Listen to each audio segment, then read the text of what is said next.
Khilare sir. सर्वप्रथम संत चोखामेळा अध्यासन केंद्र पुणे यांचे प्रमुख सचिन पाटील सरांनी ही जी चोखोबावानी दिनदर्शिका काढली याचं उद्घाटन झालं असं मी जाहीर करतो. मित्रांनो,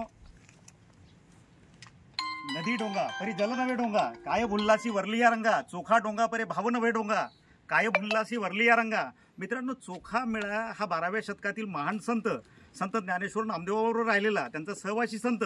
पण मेहुणा राजा जेव्हा ती उपेक्षित होती आणि माझ्यासारखा माणसाला ज्यावेळी तिथं जायचं होतं माझ्या लक्षात आलं की उपेक्षा कशामुळं, तर एका समाजाने बाबासाहेब शिवल्यामुळे तो समाज त्यांच्याजवळ जात नव्हता, दुसरा समाज माझ्या जवळचे चोखा नाहीत म्हणून जवळ येत नव्हता.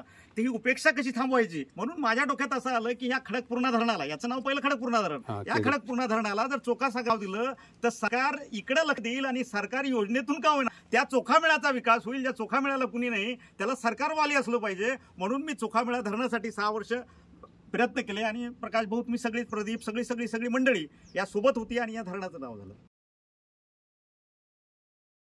अशी असते की चोखामेळ्याचं नाव घेतलं जाते. आमचे चाटे सरकार भजनात कीर्तनात तुम्ही ऐकता चोखामेळा हा भजनापुरता आणि अभंगापुरता मर्यादित. चोखामेळा हा बाहेरच निघाला नाही. तर कुठेतरी आम्हाला असं वाटतं की या अध्यासन केंद्रातनं कुठंतरी विचाराच्या रूपानं, पुस्तकाच्या रूपानं, या दिनदर्शिकेच्या रूपानं माणसांच्या मस्तकांपर्यंत हा गेला पाहिजे, लोकांमध्ये पोहोचलं.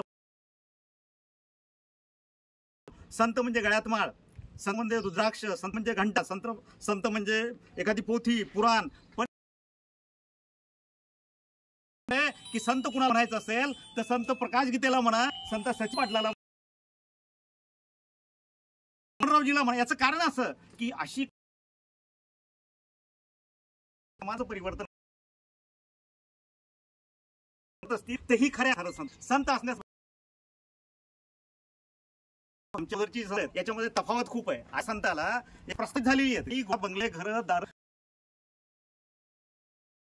नव्हता. आमच्या पहिल्या संताला सगळं सोडून जे बुद्धांनी सांगितलं तेच तत्वज्ञान त्यांच्याकडे होतं.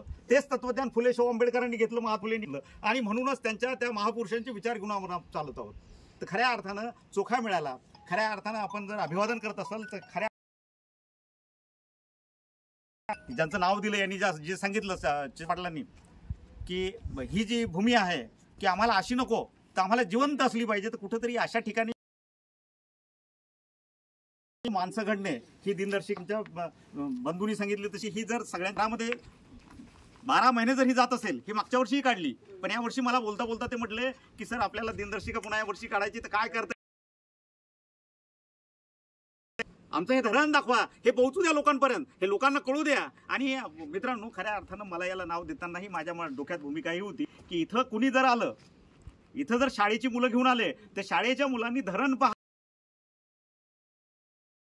आता काही कोटी रुपये आम्हाला मिळालेत. आमच्या प्रकाशजींनी सांगितलं की आता मनोजीच्या रूपातनं आम्ही साकार करू. तिथं गार्डन असलं पाहिजे, आमची मुलं तिथं येऊन बसली पाहिजे, त्या मुलाला था कळायला पाहिजे, नामदेव कळायला पाहिजे, तुकाराम कळायला पाहिजे, एकनाथ जी आहेत परिवर्तनवादी संत ही सगळी कळाली पाहिजे. ही कळण्यासाठी ते ठिकाण असलं पाहिजे. आणि म्हणून इथं चोखामेळ्याचं हे जे टेकडं दिसतंय, इथं मूर्ती असली पाहिजे, इथं नौकाविहान असलं पाहिजे. आमच्या 25 पोरांना, आमच्या मेवण्याच्या असतील, आजूबाजूच्या गारखेडच्या असतील, टाकरखेडच्या असतील, इथं कामं मिळाली पाहिजेत, गाडी पाहिजे, एखादी लोटगाड्या असल्या पाहिजे. हे सगळं झालं पाहिजे आणि या चोखामेळ्याचं खऱ्या अर्थानं परिवर्तन लोकांमध्ये झालं पाहिजे एवढीच अपेक्षा व्यक्त करतो. खूप छान आमच्या या मित्रांनी अभ्यासन केंद्राद्वारे हे दिनदर्शिका काढली आणि तुम्ही सगळीजण आलात.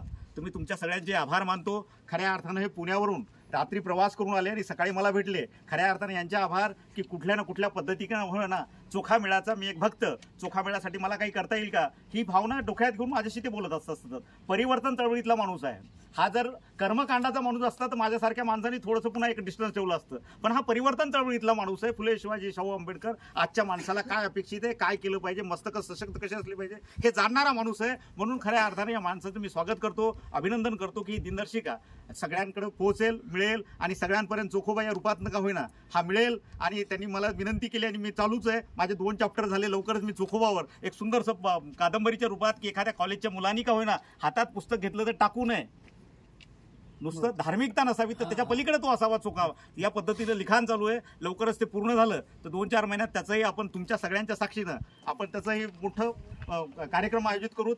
आणि तुम्ही सगळे आलात, इथं थांबलात, हे पाहिलं, याची डोळा याची द्या. तर याबद्दल मी सगळ्यांचे आभार व्यक्त करतो. धन्यवाद खिल्लारी सर.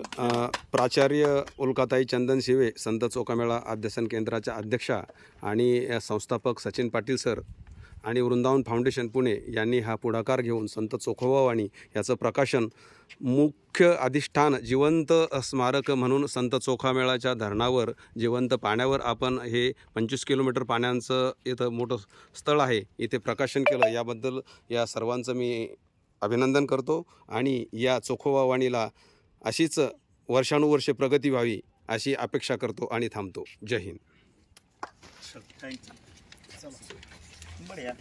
पाटील सर, शुभेच्छा.